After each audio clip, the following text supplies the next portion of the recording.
Hello everyone, Wes here. This is a really cool thing I just saw on Twitter, and I want to give you a quick tutorial on how to code a cheap and easy text-to-speech thing. So Sawyer just tweeted this out on Twitter, and basically if you click it, Hi, this is Sawyer. it says, "Hi, this is Sawyer," and when if you look in the URL, the Q parameter here is whatever you wanted to type in there. So I could theoretically say, Hi, this is Wes. and it just changes to "Hi, this is Wes." Now that's pretty cool, but what triggered my interest is that this right here is the default URL for or the default interface for an audio element. So if I just went to jsfiddle.net and pop myself an audio and give it some controls and click run, Hi, this is Wes. it sticks it into an audio element, which means that we could technically set the source of any element to be this with the query, and it will text to speech for us. So that's what we're going to build. Really quick, really easy.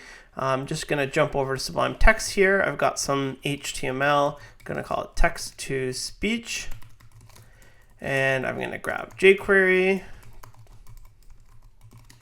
I'm going to get a pair of script tags. I'm going to get my document ready. Okay, I'm up and running. So very basic proof of concept. What I need is an input with a name of text, and I need an input with the type of button. Actually, let's give ourselves a link. The ref class equals say, and then say it. So I'm going to open that up in my browser. So when I type into this box and click say it, it should speak back to me. Last thing actually we need is an audio element. We actually don't need the audio element to be there, so I'm going to pop the hidden on there, and the source is going to be blank because by default we don't actually have anything in there. So refresh, good to go. Now when someone types in here and clicks say it, we need to grab the text from there. So we need to say a.say on click. I'm going to run a function, pass ourselves the e.prevent default. That just makes sure that the link doesn't actually go anywhere or make the page jump. Now we need to say the var text equals input with the name of text, and we want to grab the value into that. So when that's run, console log text, let's make sure that our click is working. So refresh, type hello Wes there, say it, there we go. It's console logging, so we know it's working.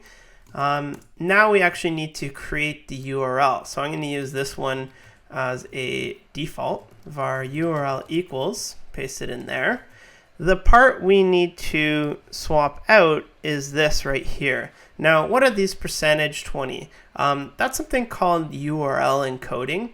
And when you have a URL, you can't actually put spaces in it. So we need to encode it as if it were a URL. So plus, concatenate that in, and I'm going to say text. Now, before I just put text, because this variable right here of text actually probably has spaces in it, we need to just reassign it. So I'm going to say text equals encode we'll double check what that actually is. Encode URI component is the method we're looking for there. Pass it text. Now do console.log text. Previously we saw hello space Wes. Now when I refresh and say hello Wes, click say it, you see that there's that %20. That's the encoded character for a space. If I have some other characters in there, they'll be properly encoded as well.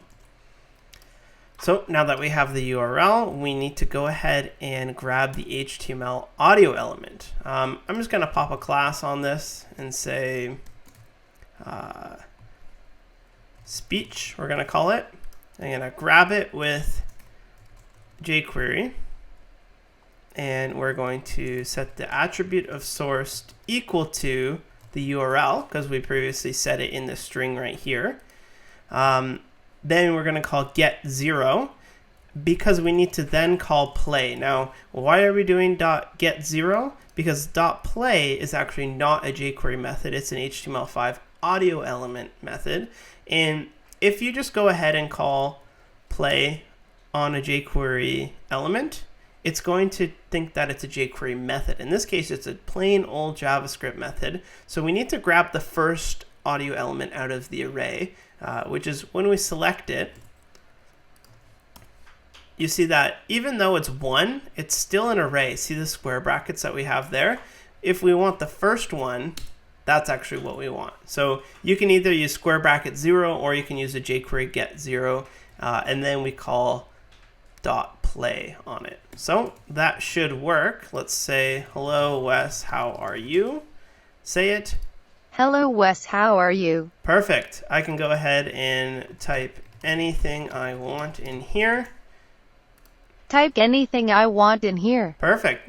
Easy text-to-speech, just in a couple lines of code. You could obviously refactor this out and make a function called text-to-speech and pass it what you want. That should get you started. Thanks a lot, guys. Make sure that you follow me on Twitter. I'm twitter.com/WesBoss, WESBOS, and I'll talk to you soon.